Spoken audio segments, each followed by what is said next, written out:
Hey guys, I want to share this video with especially President Bill.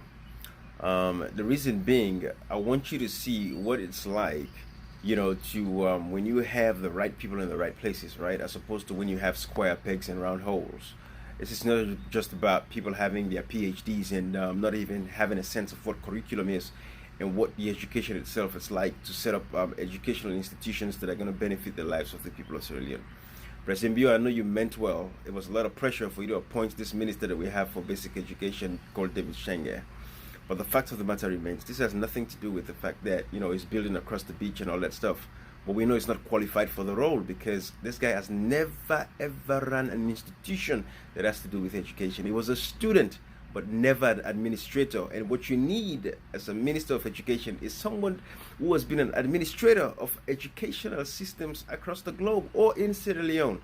Now, the reason why I want to share this with you, because I want you to know you have great Sierra Leoneans in Sierra Leone and in the diaspora that have been educational administrators, that have been doing very well.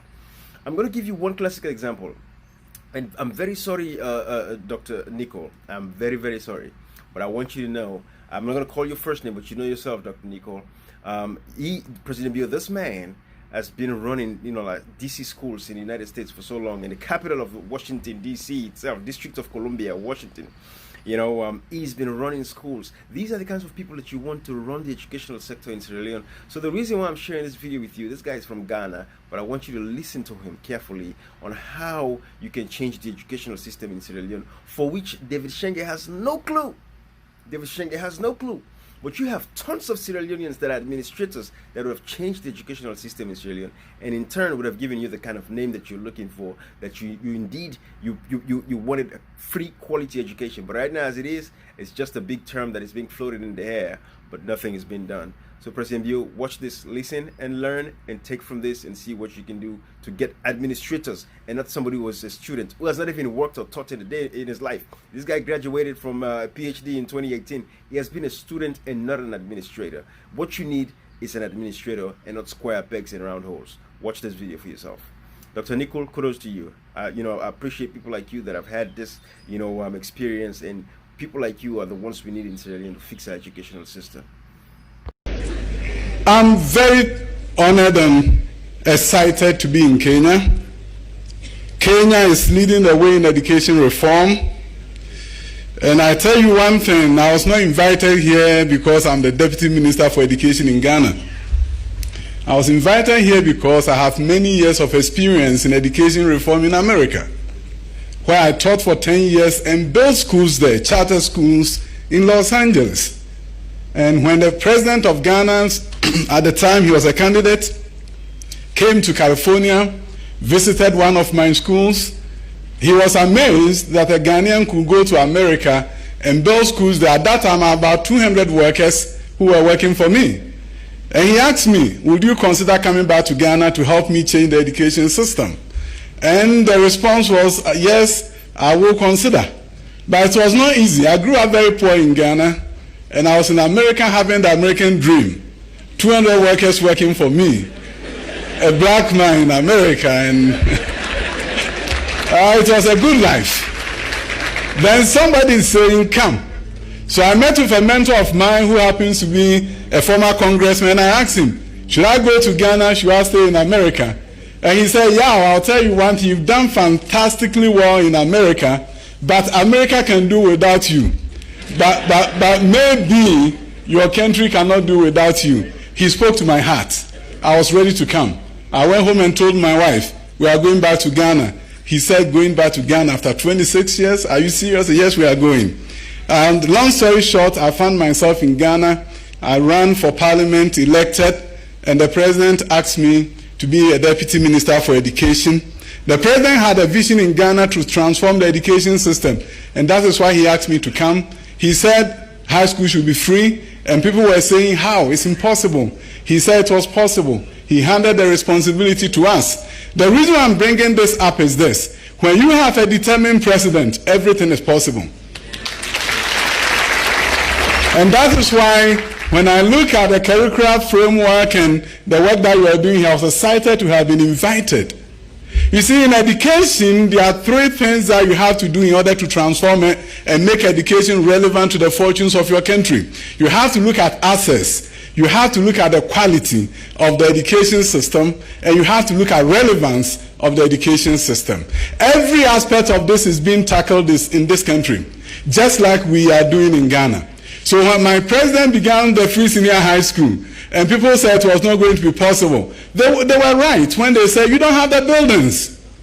But because he was determined, we had to borrow from America and got a strategy that enabled us in 1 year to increase enrollment by 150,000 without building a new school block.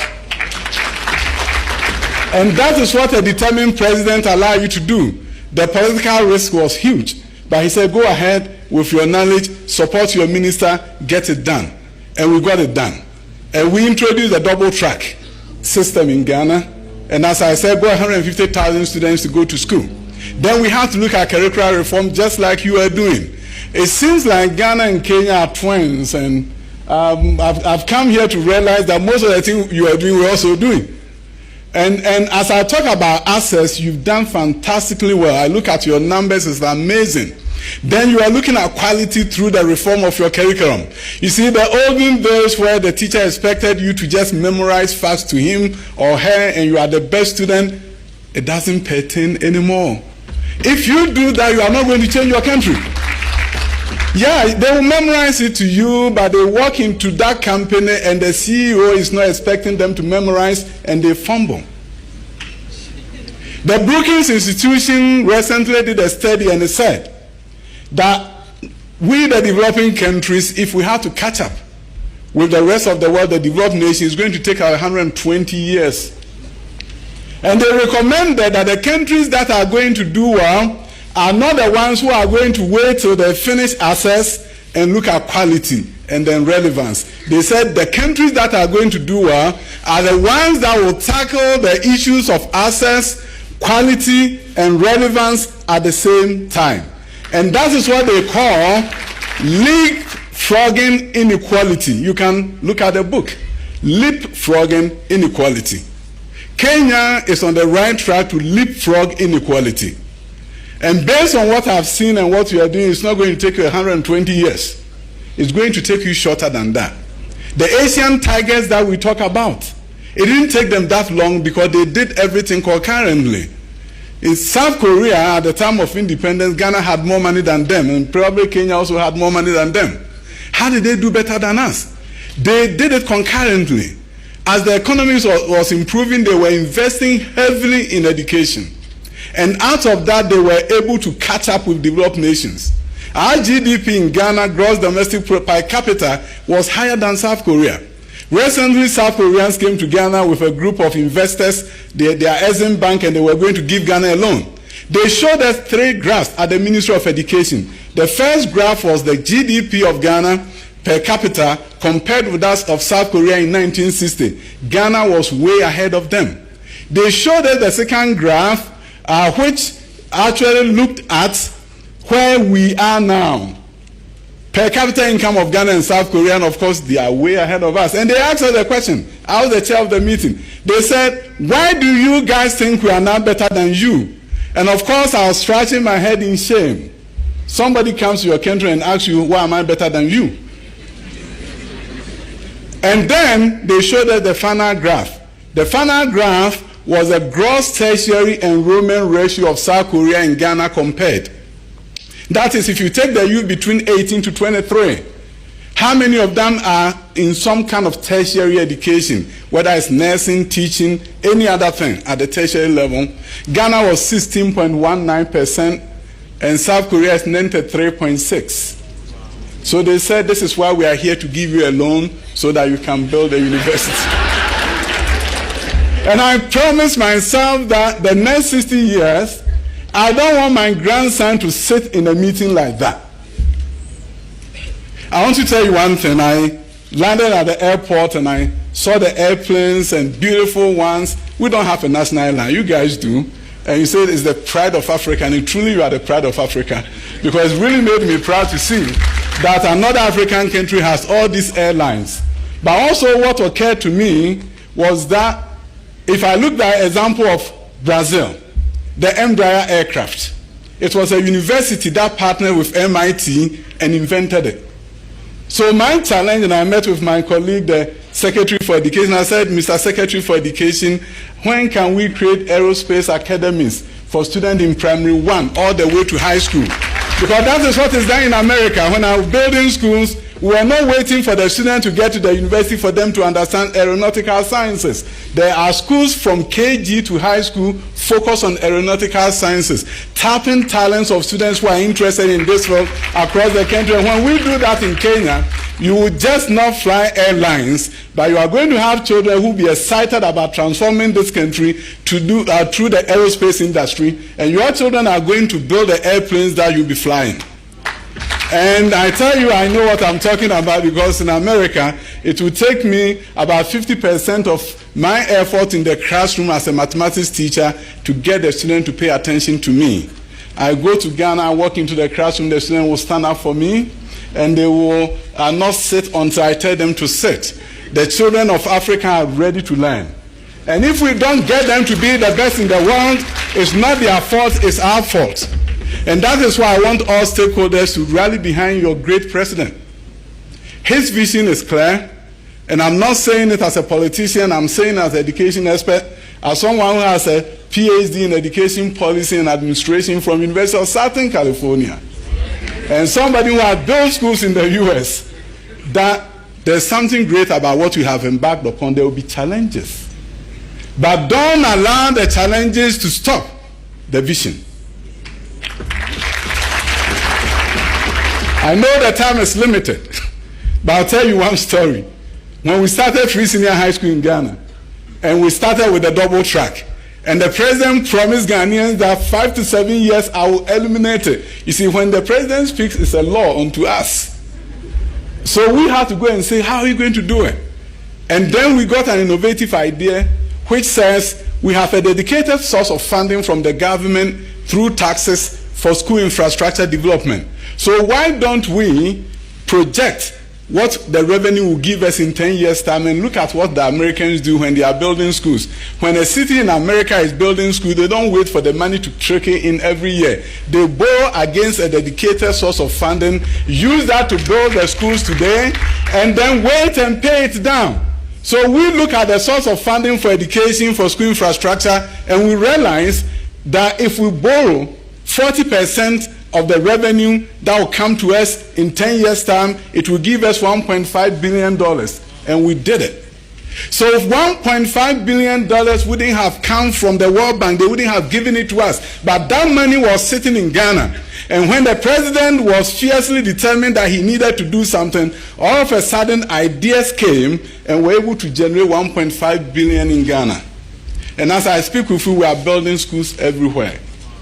And those ideas that happened because the president was fearless, he was determined, he was willing to do the impossible, and we supported him. When you support your president, who is determined to transform the fortunes of this country, in the 21st century, our transformation is not going to be about the fact that we have coffee or cocoa.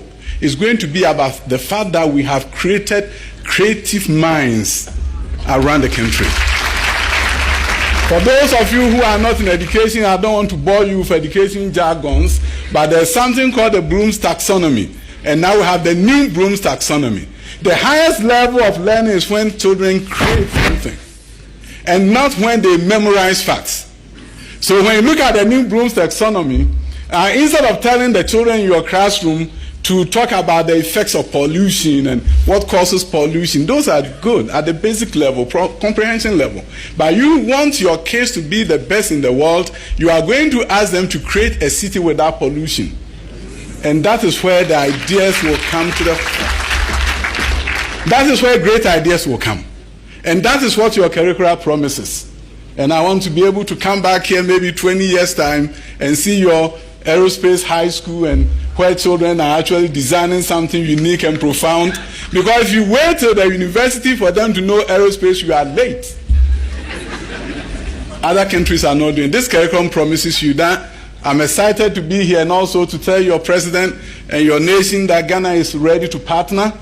And the future of Africa, the story of Africa will be different when we come together and partner together and work together and know that Africa's fortunes lies within us.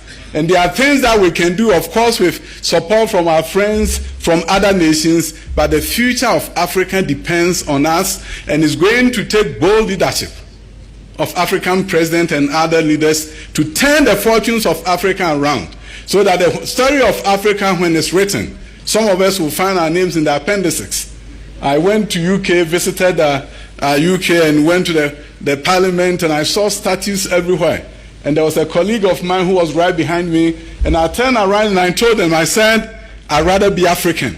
And he said, why do you say you'd rather be African when you're in the parliament of UK? And I said, in Africa, I don't see that many statues. So if I work hard enough, in my village there will be a statue erected in my honor.